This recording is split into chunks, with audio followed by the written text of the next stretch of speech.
Hi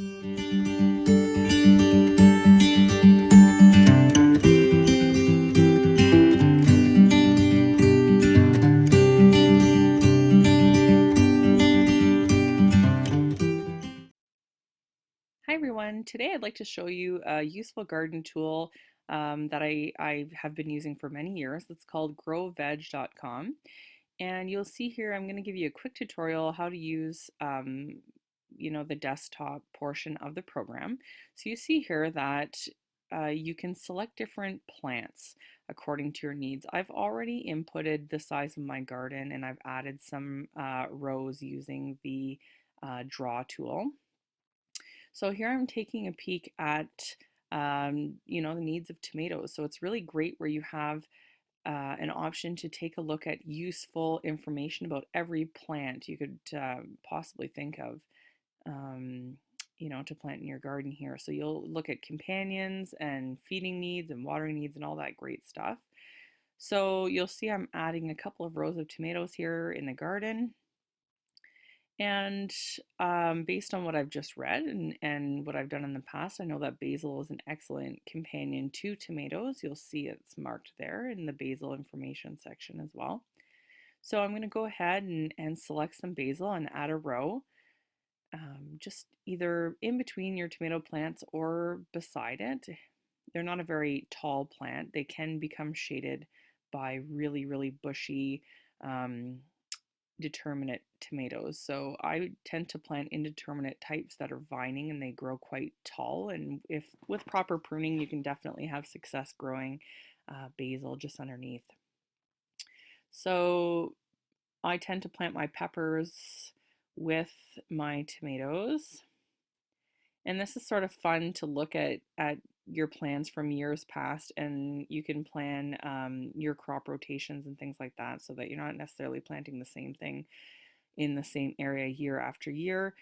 So here I'm looking in the structure section of the program, and let's say I'm looking for a structure to support pole beans. So I'm looking for a trellis of sorts. And you can see here there's different fence options. There's all kinds of different structures that you can add to your plan. And I'm looking for a trellis, and a type of trellis that I've used in the past is sort of a teepee style trellis. That works really, really well for this. And you can build one for essentially free if you're lucky enough to have some property, and you can cut down some poles and have a little bit of twine to sort of tie them together, and you're good to go. So I'm going to go ahead and add my pole beans to the base of my trellis. And what I usually do when I have a trellis of this type, just to kind of keep the weeds down inside the trellis, I put a really, really heavy, cover of some type of mulch. So straw works really well, or hardwood wood chips also. Those are all things that can be worked back into your soil. And, when planting these types of crops, it's great to think about maybe some edible flowers that can attract pollinators and maybe deter some pests as well. So every year I plant nasturtiums in my garden. They're an edible flower, and the type that I plant grow quite tall. So I put them around trellises, whether it's cucumber trellis or my bean trellis. So that adds a nice pop of color, and it's quite pretty. So you can go ahead and save your project. You can print it, and you'll see in a moment the map that you can make.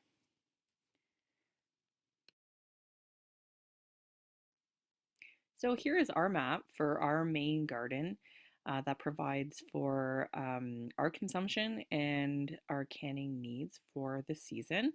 So you can see here that we've got a great variety of different crops, and that what's really great about growveg.com, it instinctively shows you your row distancing and how many plants of a certain type you can fit in a row.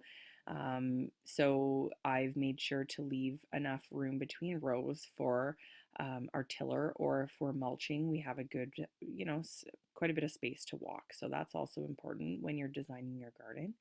And definitely, you want to be thinking about where your sun is hitting in your garden and where the shade is going to fall. So, your taller crops you're going to want to plant, at the north side, or at least where they're not shading crops that require a lot of sun as well. So, in this case, I have my tomatoes who are indeterminate and vining and very tall on the left side of my garden. And I've purposely shaded some different crops that will require shade. So that's about it for the general layout of our garden in Grow Veg. Here you can see we've printed out our map and we are ready to get started planting.